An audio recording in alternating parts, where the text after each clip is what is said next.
Ladies and gentlemen, welcome to the Bullpen.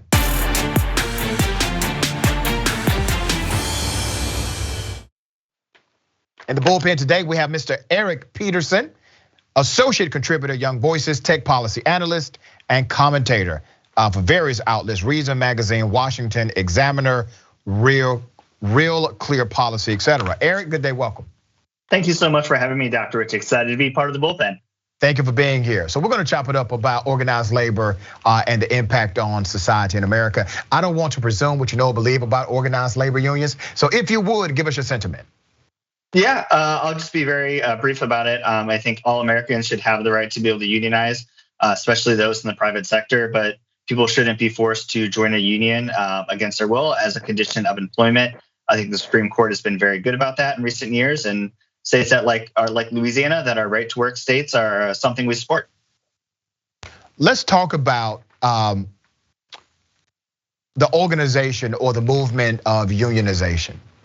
Naturally, unions are the reason why we have certain laws in America. It's the reason why we no longer have a 69-hour work week like we used to. It's the reason we have significant opportunities to spend time with family, vacation, family, medical leave act, etc. It's also the reason why we do have some movement in the minimum wage debate. And so they've been very good to us in those realities. Do you find it ironic that individuals who claim to be pro-economy and pro-family, and I'm talking about mainly individuals who subscribe to a conservative political ideology, that these are the individuals that many times tend to be anti-union? What are your thoughts about that? Yeah, I mean, I don't certainly want to put words in their mouths or presume to know exactly what they think. You talk about a lot of those benefits, and certainly, unions played some role in that. They've organized and got workers together. But when I looked, so much of the progress that we have in terms of work week and better working standards, a lot of it comes from technology innovation, right? We don't have people sort of standing there screwing in widgets for 60 hours a week, right? We've created a lot of automation to deal with that. And that's had other trade-offs, certainly in the economy, is dealing with labor displacement. But I think it's a little too much to give too much of this credit to union and not enough to innovation and the economic growth that has made our lives better.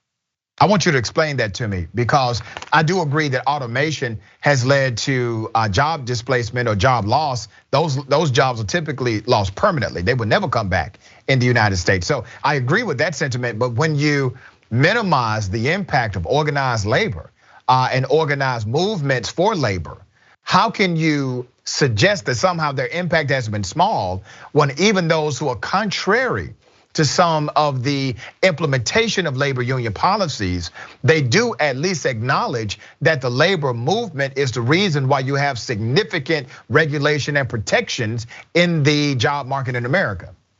Yeah, I'm not playing any, trying to downplay their political impact at all. But when you talk a lot about why working conditions are better, they're safer, we don't have to work as many hours during the day, I want to give a lot of that to automation. The way that we build Ford cars or Toyota cars in America are much different than they were during the age of Henry Ford, and certainly unions played some role in that, and some role of that is in automation. So I just think it's important to sort of give a broad perspective when you're talking about but come on, labor in brother. America. Even after automation and during the progression of automation, you still have people working 12 hours, 14 hours a day, and that was considered standard, especially in industrial and warehousing jobs. So automation didn't change that. You still had individuals that would be fired if they tried to take a day off for sick leave. Automation did not change that. You still had people that could not legally take off to deal with family emergencies. Automation did not change that. What changed that was a policy core that was supported and promoted by organized labor. Yeah, I mean, certainly they had a large political impact on this country, and I don't think there's any dispute in that. Okay, all right, so you agree with me, good. So here's the thing. Your initial premise was you actually agree with labor, and I agree with labor for the most part. I don't agree with unions.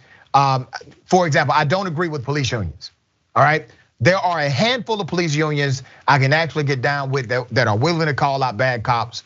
But for the most part, the most powerful police unions, They are there just to protect bad cops. They don't care if the cop was right or wrong. They're simply going to protect them no matter what. That's a bad union to me. But union outside of policing, primarily, is there to make sure that, one, you do have collective bargaining, but also you can't be fired for BS. Okay, you can't just be let go because somebody showed up and they're mad or they don't like you or there's a personal issue. And naturally, the way we pay those that are unionized is 20 to 28% higher than non-union workers of the same industry. So you have an added benefit with that, and that's even when you calculate the amount for the fee to be inside of organized labor. So let me give you the sentiment of why people believe, some believe, that even if you do not want to unionize, that certain jobs should require that you pay the fee.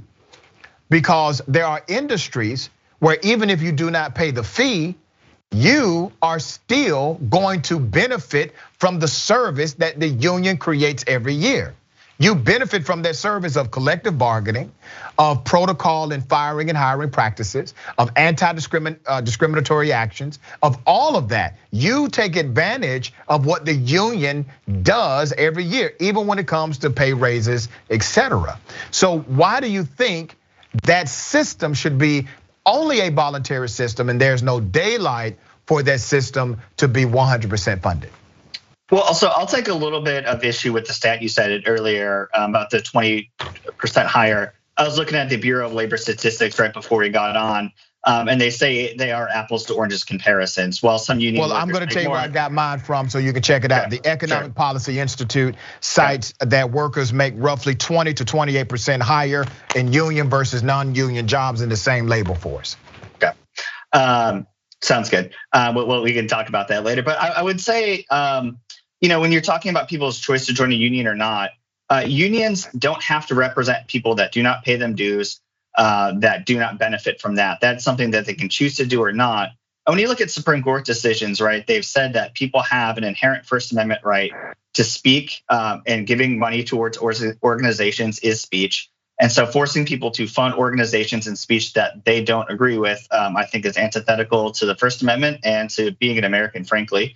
And if we start to talk about certain places that are unionizing, look at Starbucks, right? They've had a few very small stores that have unionized, about 20 workers. It only takes 11 people to do that in that situation. If the 9 people just want to have their regular employment option with Starbucks, I think they should be able to do so, especially in jobs that they might not be in for long periods of time. Now, let me bring you to the next question, because honestly, I do get both sides of that debate, but I wanted to bring that to the forefront of the conversation because some people don't know why, or they're unaware as to why people suggest it. There are states that literally pass laws that make it illegal to unionize. Now, you said at the beginning of this show that you actually agree with the American worker making the decision. However, 100% of states that don't allow unionization are led by Republicans. You, by logical connection to your first premise, would be adversarial to those governors for taking the choice away from the American worker. Am I correct? You'd have to get specific on what policies you're talking about. There are some states that do not allow unionization by law. Georgia's one of them. Okay. They don't allow collective bargaining, none of that. I mean, if you're looking at the states with the lowest union membership, it's North Carolina and South Carolina, and they're still over 3%. Again, that's according to BLS. But yes, I mean, I think any law that would just outright ban unions or any sort of voluntary arrangement is not something that I would support. All right, good stuff. Listen, man, it was a pleasure having you on the program. I appreciate you stopping by Indisputable. All right, thank you so much for having me. Looking forward to chatting with you later. We'll have you back. Thank you, man.